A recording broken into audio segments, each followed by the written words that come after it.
प्रणाम मित्रों। विज्ञान भैरव तंत्र पार्ट 4 और आज हम हैं 126वें दिन में। और पेज नंबर है 284। तो भगवान कहते हैं लेकिन तुम्हारे गलत होने की सब संभावनाएं हैं, क्योंकि तुम्हारे लिए कोई नक्शा नहीं है, कोई योजना नहीं है और कोई ढंग ढांचा नहीं है। तुम्हारा भावी जीवन की कोई तय रूपरेखा नहीं है। तुम स्वतंत्र हो, लेकिन तब तुम पर एक भारी दायित्व भी आ जाता है। और वह दायित्व यह है कि तुम सही चुनाव करो, सही ढंग से काम करो और अपने ही प्रयत्न से अपना भविष्य निर्मित करो। सच तो यह है कि मनुष्य को अपने प्रयत्न से ही अपने को निर्मित करना है। पश्चिम में अस्तित्ववादी जो कहते हैं वह सही है। वे कहते हैं कि मनुष्य एसेंस के बिना, आत्मा के बिना पैदा होता है। सात्र, मार्शल, हाइडेगर सब कहते हैं कि मनुष्य आत्मा के बिना ही जन्म लेता है। वह अस्तित्व की भांति पैदा होता है और फिर अपने प्रयत्न से वह आत्मा का सृजन करता है। वह एक संभावना की तरह आता है और फिर अपने प्रयत्न से आत्मा का सृजन करता है। वह सिर्फ रूप की तरह जन्म लेता है और फिर अपने सचेतन प्रयत्न से तत्व की रचना करता है। से सारी प्रकृति के साथ बात ठीक उल्टी है। प्रत्येक पशु, प्रत्येक पौधा अपने साथ तत्व लेकर, आत्मा लेकर और एक कार्यक्रम लेकर, एक नियति लेकर जन्म लेता है। सिर्फ मनुष्य एक अवसर की तरह जन्म लेता है। उसकी कोई नियति नहीं है। और इससे ही समस्या भी पैदा होती है, इससे ही दायित्व भी पैदा होता है और इससे ही तुम भय, चिंता और संताप से घेरते जाते हो। और फिर यदि तुम कुछ नहीं करते हो तो तुम जहां हो वहीं अटक जाते हो और इस अटकाव से ऊब पैदा होती है। तुम जीवन सुखी, उत्सवपूर्ण और आनंदित तभी होते हो जब तुम विकास करते हो,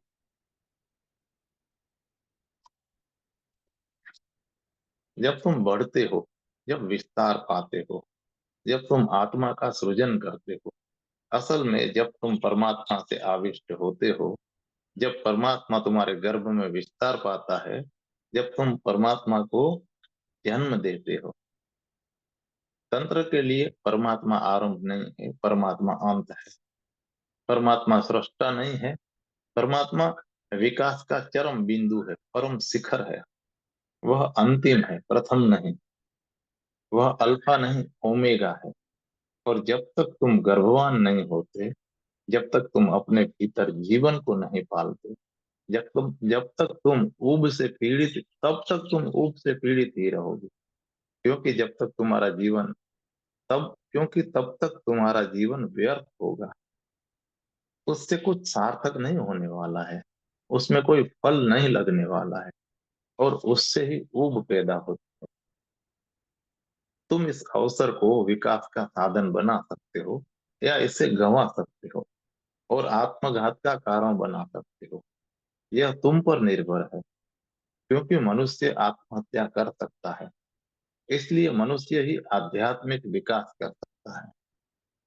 कोई पशु आध्यात्मिक विकास नहीं कर सकता है, क्योंकि मनुष्य के हाथ में है कि वह अपने को विनष्ट कर सके। इसलिए उसके हाथ में है कि वह अपना सृजन भी कर सके। स्मरण रहे, दोनों संभावनाएं साथ साथ है, युगपत है। कोई पशु आत्महत्या नहीं कर सकता है, यह असंभव है। तुम सोच भी नहीं सकते कि सिंह आत्महत्या की बात सोचे, कि वह किसी पहाड़ी से कूदकर अपने को समाप्त कर दे। यह असंभव है। कोई सिंह चाहे वह कितना ही बलवान हो, कोई सिंह आत्महत्या की बात, अपना जीवन समाप्त करने की बात नहीं सोच सकता है, क्योंकि वह स्वतंत्र नहीं है। लेकिन मनुष्य अपने को समाप्त करने की सोच सकता है। असल में तो ऐसा आदमी खोजना असंभव है जिसने कई बार आत्महत्या करने का विचार न किया हो। और अगर तुम्हें ऐसा कोई आदमी मिल जाए जिसने आत्महत्या का विचार कभी न किया हो, तो समझना कि वह या तो पशु है या फिर देवता है।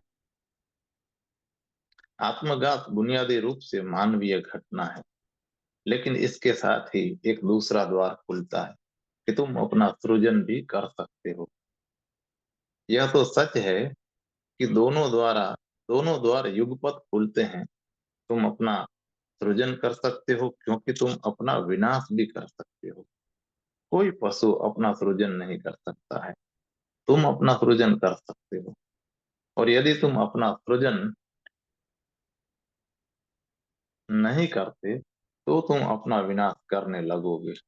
यदि तुम आत्म सृजन नहीं करोगे, आत्म सृजन में आत्म निर्माण में नहीं लगोगे, और यह आत्म सृजन एक प्रक्रिया है, तुम्हें सतत आत्म सृजन में लगे रहना है जब तक तुम आत्यंतिक शिखर तक न पहुंच जाओ। तुम्हें सृजन में लगे रहना है, और अगर तुम सृजन नहीं करते तो तुम ऊब जाओगे। सृजन विहीन जीवन एक ऊब है, और यह सब विधियां तुम्हें सृजन करने में, पुनर्जन्म पाने में, गर्भवान होने में सहयोगी होंगी। अब मैं विधियों को लेता हूँ। पहली विधि।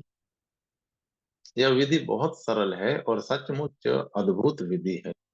तुम इसे प्रयोग कर सकते हो। कोई भी व्यक्ति इसे प्रयोग कर सकता है। इसमें तुम्हारे टाइप का सवाल नहीं है। कोई भी इसे कर सकता है, और यह विधि सबके लिए सहयोगी होगी। अगर तुम इसमें बहुत गहरे न भी जा सको तो भी वह सहयोगी होगी, तुम्हें ताजा कर जाएगी। जब भी तुम ऊब से भरोगे, यह विधि तुरंत ताजा कर देगी। जब भी तुम थके हारे महसूस करोगे, यह तुम्हें नव जीवन दे देगी। जब भी तुम ऐसी भाव दशाओं में होगे जिसमें जिंदगी से निराशा अनुभव हो, इस विधि के प्रयोग से तुम्हारे भीतर ऊर्जा की नई धारा प्रवाहित होने लगेगी। तो यह सब के लिए उपयोगी है। अगर तुम इस पर ध्यान भी न करो तो भी यह तुम्हारे लिए औषधि का काम करेगी। यह तुम्हें स्वास्थ्य देगी, और यह बहुत सरल है। इसके लिए किसी पूर्व तैयारी की जरूरत नहीं है। विधि है कि आंख की पुतलियों को पंख की भांति छूने से उनके बीच का हल्कापन हृदय में खुलता है, और वहां ब्रह्मांड व्याप जाता है। विधि में प्रवेश के पहले कुछ भूमिका की बातें समझ लेनी है। पहली बात कि आंख के बाबत कुछ समझना जरूरी है, क्योंकि पूरी विधि इसी पर निर्भर करती है। पहली बात यह है कि बाहर तुम जो भी हो या जो दिखाई पड़ते हो वह झूठ हो सकता है, लेकिन तुम अपनी आंखों को नहीं झूठला सकते। तुम झूठी आंखें नहीं बना सकते हो। तुम झूठा चेहरा बना सकते हो, लेकिन झूठी आंख नहीं बना सकते। वह असंभव है। जब तक कि तुम गुरजेफ की तरह परम निष्णात ही न हो जाओ, जब तक तुम अपनी सारी शक्तियों के मालिक न हो जाओ, तुम अपनी आंखों को नहीं जुटला सकते। सामान्य आदमी यह नहीं कर सकता है। आंखों को जुटलाना असंभव है। यही कारण है कि जब कोई आदमी तुम्हारी आंखों में झांकता है, तुम्हारी आंखों में आंख डालकर देखता है, तो तुम्हें बहुत बुरा लगता है, क्योंकि वह आदमी तुम्हारी असलियत में झांकने की चेष्टा कर रहा है, और वहां तुम कुछ भी नहीं कर सकते। तुम्हारी आंखें असलियत को प्रकट कर देंगी। वे उसे प्रकट कर देंगी जो सचमुच हो। इसलिए किसी की आंखों में झांकना शिष्टाचार से विरुद्ध माना जाता है। किसी से बातचीत करते समय भी तुम उसकी आंखों में झांकने से बचते हो। जब तक तुम किसी के प्रेम में नहीं हो, जब तक कोई तुम्हारे साथ तब जब तक कोई तुम्हारे साथ प्रामाणिक होने को राजी नहीं है, तब तक तुम उसकी आंख में नहीं देख सकते। एक सीमा है। मनस्विदों ने बताया है कि 30 सेकंड सीमा है। किसी अजनबी की आंखों में तुम 30 सेकंड तक देख सकते हो, उससे अधिक नहीं। अगर उससे ज्यादा देर तक देखोगे तो तुम आक्रामक हो रहे हो, और दूसरा व्यक्ति तुरंत बुरा मानेगा।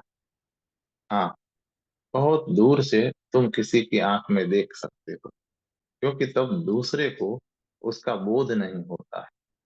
अगर तुम 100 फुट की दूरी पर हो तो मैं तुम्हें घूरता रह सकता हूँ, लेकिन अगर सिर्फ 2 फीट की दूरी हो तो वैसा करना असंभव है। किसी भीड़ भरी रेलगाड़ी में या किसी लिफ्ट के में आसपास बैठे या खड़े होकर भी तुम एक दूसरे की आंखों में नहीं देखते हो सकता है कि किसी का शरीर छू जाए, वह उतना बुरा नहीं है, लेकिन तुम दूसरों की आंखों में कभी नहीं झांकते हो, क्योंकि वह जरा ज्यादा हो जाएगा। इतने निकट से तुम आदमी की असलियत में प्रवेश कर जाओगे। तो पहली बात कि आंखों का कोई संस्कारित रूप नहीं होता है। आंखें शुद्ध प्रकृति है, आंखों पर मुखौटा नहीं है। और दूसरी बात याद रखने की यह है कि तुम संसार में करीब करीब सिर्फ आंख के द्वारा गति करते हो। कहते हैं कि तुम्हारी 80% जीवन यात्रा आंख के सहारे होती है। जिन्होंने आंखों पर काम किया है, उन मनोवैज्ञानिकों का कहना है कि संसार के साथ तुम्हारा 80% संपर्क आंखों के द्वारा होता है। तुम्हारा 80% जीवन आंख से चलता है। यही कारण है कि जब तुम किसी अंधे आदमी को देखते हो तो तुमको दया आती है। तुम्हें उतनी दया और सहानुभूति तब नहीं होती जब तुम किसी बहरे को देखते हो, लेकिन जब तुम कोई अंधा आदमी जब तुम्हें दिखाई देता है तो तुम्हें अचानक उसके प्रति सहानुभूति और करुणा अनुभव होती है। क्यों? क्योंकि वह 80% मरा हुआ है। बहरा आदमी उतना मरा हुआ नहीं है। अगर तुम्हारे हाथ पांव भी कट जाएं तो भी तुम उतने मृत नहीं अनुभव करोगे। लेकिन अंधा आदमी 80% मुर्दा है, वह केवल 20% जीवित है। तुम्हारी 80% ऊर्जा तुम्हारी आंखों से बाहर जाती है। तुम संसार में आंखों के द्वारा गति करते हो। इसलिए जब तुम थकते हो तो सबसे पहले आंखें थकती है और फिर शरीर के दूसरे अंग थकते हैं। सबसे पहले तुम्हारी आंखें ही ऊर्जा से रिक्त होती हैं। अगर तुम अपनी आंखों को फिर तरोताजा कर लो तो तुम्हारा पूरा शरीर तरोताजा हो जाएगा, क्योंकि आंखें तुम्हारी 80% ऊर्जा है। अगर तुम अपनी आंखों को पुनर्जीवित कर लो तो तुमने अपने को पुनर्जीवन दे दिया। तुम किसी प्राकृतिक परिवेश में कभी उतना नहीं थकते जितना किसी अप्राकृतिक शहर में थकते हो। कारण यह है कि प्राकृतिक परिवेश में तुम्हारी आंखों को निरंतर पोषण मिलता है। वहाँ की हरियाली, वहाँ की ताजी हवा, वहाँ की हर चीज तुम्हारी आंखों को आराम देती है, पोषण देती है। एक आधुनिक शहर में बात उल्टी है। वहाँ सब कुछ तुम्हारी आंखों का शोषण करता है, वहाँ उन्हें पोषण नहीं मिलता है। तुम किसी दूर देहात में चले जाओ या किसी पहाड़ पर चले जाओ, जहाँ के माहौल में कुछ भी कृत्रिम नहीं है, जहाँ सब कुछ प्राकृतिक है, और वहां तुम्हें भिन्न ही ढंग की आंखें देखने को मिलेंगी। उनकी झलक, उनकी गुणवत्ता कुछ और होगी। वे ताजी होंगी, पशुओं जैसी निर्मल होंगी, गहरी होंगी, जीवंत और नाचती हुई होंगी। आधुनिक शहर में आंखें मृत होती है, बुझी बुझी होती है। तुम्हें उत्सव का पता नहीं है, उन्हें मालूम नहीं है कि ताजगी क्या है। वहां आंखों में जीवन का प्रवाह नहीं है, बस उनका शोषण होता है। तुम्हारी 80% ऊर्जा आंखों से होकर बहती है। तुम्हें इसका पूरा बोध होना चाहिए और तुम्हें आंखों की गति, उनकी ऊर्जा, उनकी संभावना के संबंध में जागरूक होना चाहिए। भारत में हम अंधे व्यक्तियों को प्रज्ञा चक्षु कहते हैं। उसका विशेष कारण है, प्रत्येक दुर्भाग्य को महान अवसर में रूपांतर किया जा सकता है। आंखों से होकर 80% ऊर्जा काम करती है और अंधा आदमी 80% मुर्दा होता है। संसार के साथ उसका 80% संपर्क टूटा हुआ होता है। जहां तक बाहरी दुनिया का संबंध है, वह आदमी बहुत दीन है।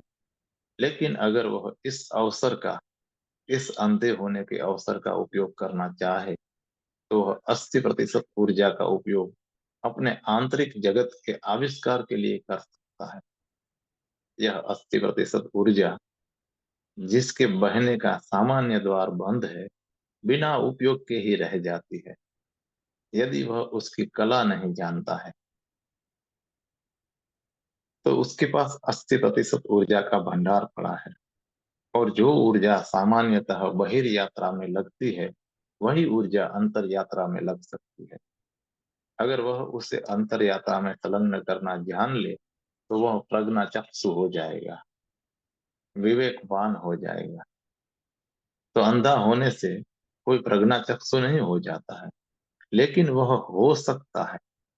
उसके पास सामान्य आंखें तो नहीं है, लेकिन उसे प्रज्ञा की आंखें मिल सकती हैं। इसकी संभावना है।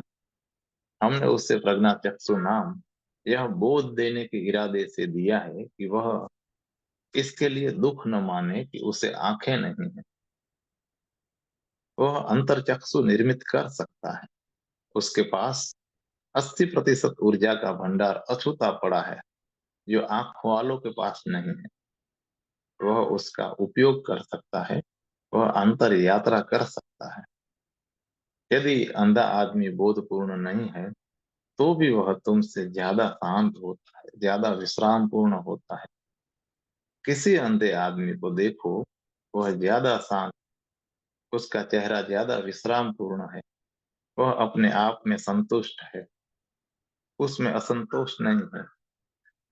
यह बात बहरे आदमी के साथ नहीं होती है। बहरा आदमी तुमसे ज्यादा अशांत होगा और चालाक होगा, लेकिन अंधा आदमी न अशांत होता है और न चालाक, और हिसाबी किताबी होता है। वह बुनियादी तौर से श्रद्धावान होता है, अस्तित्व के प्रति श्रद्धावान होता है। ऐसा क्यों होता है? क्योंकि उसकी 80% ऊर्जा, हालांकि वह उसके बारे में कुछ नहीं जानता है, वह भीतर की ओर प्रवाहित हो रही है। वह ऊर्जा सतत भीतर गिर रही है, ठीक जलप्रपात की तरह गिर रही है। उसे उसका बोध नहीं है, लेकिन यह ऊर्जा उसके हृदय पे बरसती रहती है। वही ऊर्जा जो बाहर जाती है, उसके हृदय में आ रही है, और यह चीज उसके जीवन का गुणधर्म बदल देती है। प्राचीन भारत में अंधे आदमी को बहुत आदर मिलता था, बहुत बहुत आदर। अत्यंत आदर में हमने उसे प्रज्ञाचक्षु कहा है। तुम यही अपनी आंखों के साथ कर सकते हो। यह विधि उसके लिए ही है। यह तुम्हारी बाहर जाने वाली ऊर्जा को वापस लाने, तुम्हारे हृदय केंद्र पर उतारने की विधि है। अगर वह ऊर्जा तुम्हारे हृदय में उतर जाए, तो तुम बहुत हल्के हो जाओगे। तुम्हें ऐसा लगेगा कि सारा शरीर एक पंख बन गया है, कि तुम अब गुरुत्वाकर्षण का तुम पर कोई प्रभाव न रहा, और तुम तब तुरंत अपने अस्तित्व के गहनतम स्रोत से जुड़ जाते हो, और वह तुम्हें पुनर्जीवित कर देता है। तंत्र के अनुसार गाढ़ी नींद के बाद तुम्हें जो नवजीवन मिलता है, जो ताजगी मिलती है, उसका कारण नींद नहीं, उसका कारण है कि जो बाहर जा रही थी ऊर्जा, वही ऊर्जा भीतर आ जाती। अगर तुम यह राज जान लो, तो नींद सामान्य व्यक्ति की 6 या 8 घंटों में पूरी करता है, तुम कुछ मिनटों में पूरी कर सकते हो। 6 या 8 घंटे की नींद में तुम खुद कुछ नहीं करते हो, प्रकृति ही कुछ करती है, और इसका तुम्हें बोध नहीं है कि वह क्या करती है। तुम्हारी नींद में एक रहस्यपूर्ण प्रक्रिया घटती है। उसकी एक बुनियादी बात यह है कि तुम्हारी ऊर्जा बाहर नहीं जाती, वह तुम्हारे हृदय पे बरसती रहती है, और वही चीज तुम्हें नया जीवन देती है। तुम अपनी ऊर्जा में गहन स्नान कर लेते हो। इस गतिशील ऊर्जा के संबंध में कुछ और बातें भी समझने की हैं। तुमने गौर किया होगा कि अगर कोई व्यक्ति तुमसे ऊपर है तो वह तुम्हारी आंखों में सीधे देखता है, और अगर वह तुमसे कमजोर है तो वह नीचे की तरफ देखता है।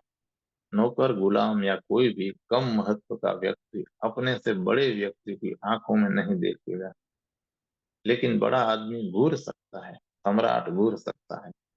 लेकिन सम्राट के सामने खड़े होकर तुम उसकी आंख से आंख मिलाकर नहीं देख सकते हो, वह गुनाह समझा जाएगा। तुम्हें अपनी आंखों को झुकाए रखना है। असल में तुम्हारी ऊर्जा तुम्हारी आंखों से गति करती है, और वह सूक्ष्म हिंसा बन सकती है। यह बात मनुष्य के लिए ही नहीं, पशुओं के लिए भी सही है। जब दो अजनबी मिलते हैं, तो जानवर मिलते हैं, तो वे एक दूसरे की आंख में झांकते हैं कि कौन शक्तिशाली है और कौन कमजोर। और एक बार एक जानवर ने आंखें नीची कर ली तो मामला तय हो गया। फिर वे लड़ते नहीं, बात खत्म हो गई। निश्चित हो गया कि उनमें कौन श्रेष्ठ है। बच्चे भी एक दूसरे की आंख में घूरने का खेल खेलते हैं, और जो भी आंख पहले हटा लेता है वह हार गया माना जाता है। और बच्चे सही हैं। जब दो बच्चे एक दूसरे की आंखों में घूरते हैं, तो उनमें जो भी पहले बेचैनी अनुभव करता है और जो घूरता ही रहता है, बेचैनी अनुभव करता है, जो इधर उधर देखने लगता है, दूसरे की आंखों से बचता है, वह पराजित माना जाता है। और जो घूरता ही रहता है, वह शक्तिशाली माना जाता है। अगर तुम्हारी आंखें दूसरों की आंखों को हरा दें, तो यह इस बात का सूक्ष्म लक्षण है कि तुम दूसरे से शक्तिशाली हो। जब कोई व्यक्ति भाषण देने या अभिनय करने के लिए मंच पर खड़ा होता है, तो वह बहुत भयभीत होता है, वह कांपने लगता है। जो लोग पुराने अभिनेता हैं, वे भी जब मंच पर आते हैं तो उन्हें भय पकड़ लेता है। कारण यह है कि उन्हें इतनी आंखें देख रही, उनकी ओर इतनी आक्रामक ऊर्जा प्रवाहित हो रही है, उनकी ओर हजारों लोगों से इतनी ऊर्जा प्रवाहित होती है कि वे अचानक अपने भीतर कांपने लगते हैं।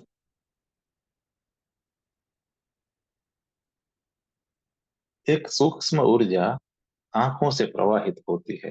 एक अत्यंत सूक्ष्म, अत्यंत परिष्कृत शक्ति आंखों से प्रवाहित होती है, और व्यक्ति व्यक्ति के साथ इस ऊर्जा का गुणधर्म बदल जाता है।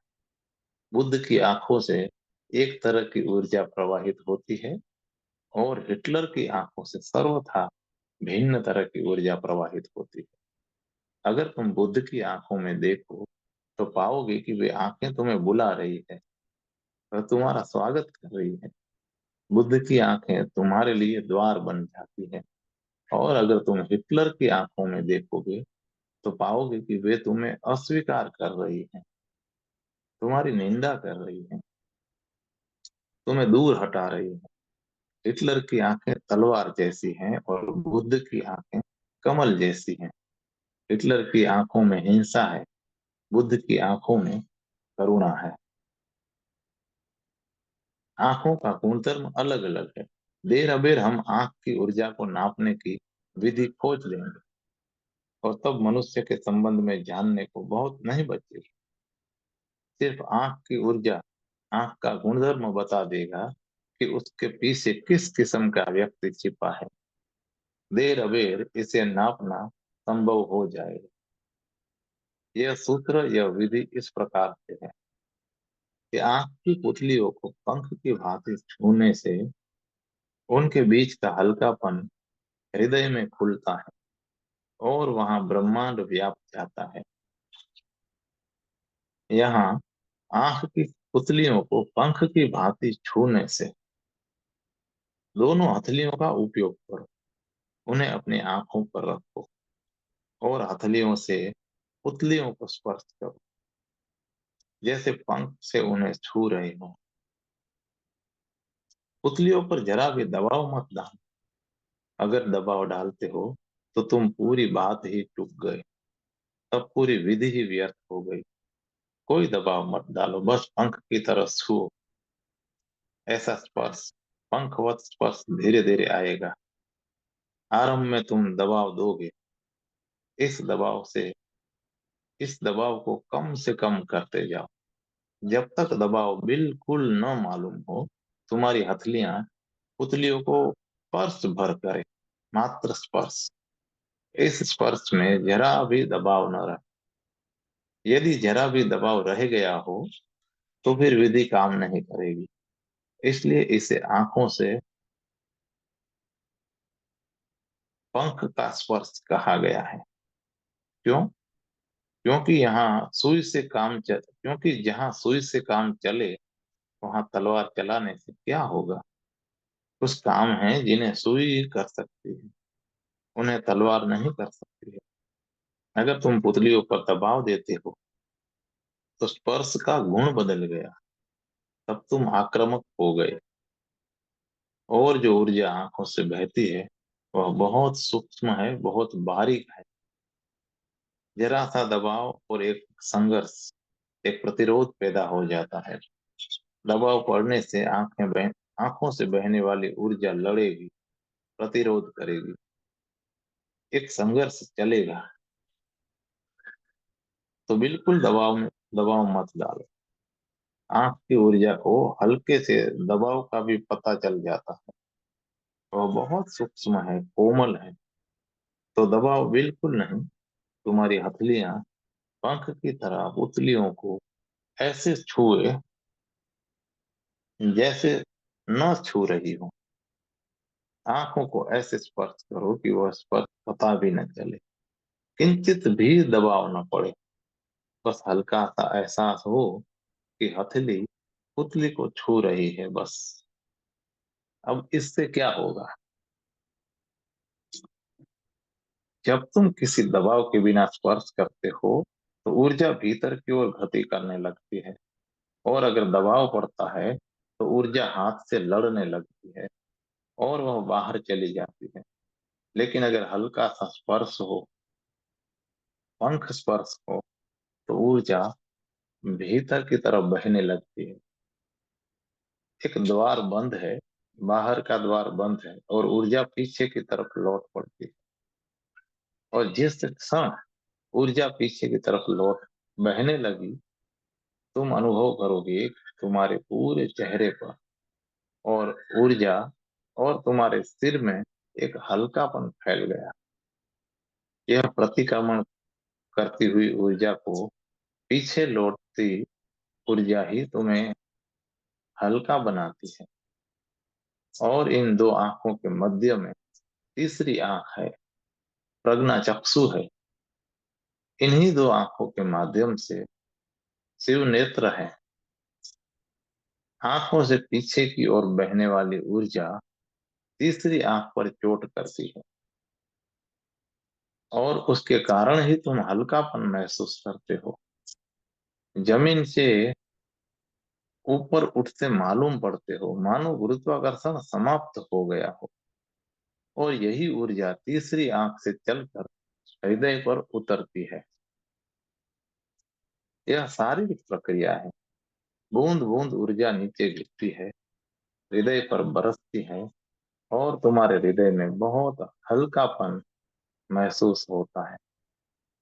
हृदय की धड़कन बहुत धीमी हो जाएगी और श्वास की गति धीमी हो जाएगी और तुम्हारा शरीर, सारा शरीर विश्राम अनुभव करेगा। यदि तुम इसे ध्यान की तरह नहीं भी करते हो तो भी यह प्रयोग तुम्हें शारीरिक रूप से सहयोग देगा। दिन में कभी भी कुर्सी पर बैठे हुए या यदि कुर्सी न हो तो रेलगाड़ी या कहीं भी बैठे हुए आंखें बंद कर लो। पूरे शरीर को शिथिल छोड़ दो और अपनी हथेलियों को आंखों पर रखो। लेकिन आंखों पर दबाव मत डालो। यही बात बहुत महत्वपूर्ण है। पंख की भांति छुओ बस। जब तुम बिना दबाव के छूते हो तो तुम्हारे विचार तत्क्षण बंद हो जाते हैं। शांत मन में विचार नहीं चल सकते, वे ठहर जाते हैं। विचारों को गति करने के लिए पागलपन जरूरी है, तनाव जरूरी है।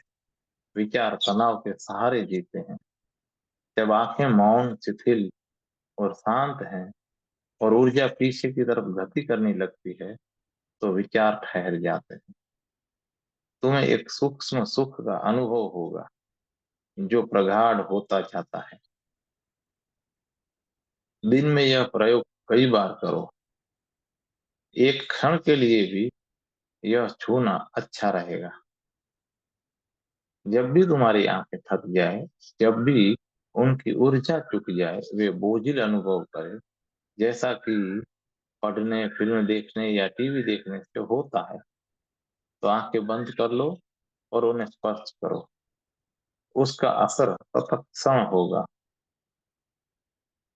लेकिन तुम इसे ध्यान बनाना चाहते हो, तो कम से कम 40 मिनट तक इसे करना चाहिए। और कुल बात इतनी है कि दबाव मत डालो, सिर्फ देखो, सिर्फ छुओ। क्योंकि एक क्षण के लिए तो पंख जैसा स्पर्श आसान है, लेकिन ऐसा स्पर्श 40 मिनट रहे, यह कठिन है। अनेक बार तुम भूल जाओगे और दबाना शुरू कर दोगे। दबाव मत डालो। 40 मिनट तक यह बोध बना रहे कि तुम्हारी आंखों में कोई वजन नहीं है, वे सिर्फ स्पर्श कर रहे हैं। उसका सतत होना हो, उनका सतत होश बना रहे कि तुम आंखों को दबाते नहीं, केवल छूते हो। फिर यह श्वास की भांति गहरा बोध बन जाएगा। जैसे बुद्ध कहते हैं कि पूरे होश से श्वास लो, वैसे ही स्पर्श भी पूरे होश से करो। तुम्हें सतत स्मरण रहे कि मैं बिल्कुल दबाव नहीं डालूंगा। तुम्हारे हाथों को पंख जैसा हल्का होना चाहिए, बिल्कुल वजन शून्य, मात्र स्पर्श। तुम्हारा अवधान एकाग्र होकर रहेगा और ऊर्जा निरंतर बहती रहेगी। आरंभ में ऊर्जा बूंद बूंद जाएगी, फिर कुछ महीनों में तुम देखोगे कि यह सरित प्रवाह बन गया है और वर्ष भर के भीतर वह घाट बन जाती है, बाढ़ बन जाती है। और जब यह घटित होगा, आंख की पुतलियों को पंख के भांति छूने से उनके बीच का हल्कापन, जब तुम छुओगे तो तुम्हें हल्कापन अनुभव होगा। तुम इसे अभी अभी ही अनुभव कर सकते हो। जैसे ही तुम छूते हो, तत्काल एक हल्कापन पैदा होता है और वह उनके बीच का हल्कापन हृदय में खुलता है। वह हल्कापन गहरे उतरता है, हृदय में खुलता है। हृदय में केवल हल्कापन प्रवेश कर सकता है। कुछ भी जो भारी है, वह हृदय में नहीं रह सकता है। हृदय में सिर्फ हल्की चीज घटित हो सकती है। दो आंखों के बीच का यह हल्कापन हृदय में गिरने लगेगा और हृदय उसे ग्रहण करने को खुल जाएगा और वहां ब्रह्मांड व्याप जाता है। और जैसे जैसे यह ऊर्जा की वर्षा पहले झरना बनती है, फिर नदी बनती है और फिर बाढ़ बनती है, तुम उसमें खो जाओगे, तुम उसमें बह जाओगे।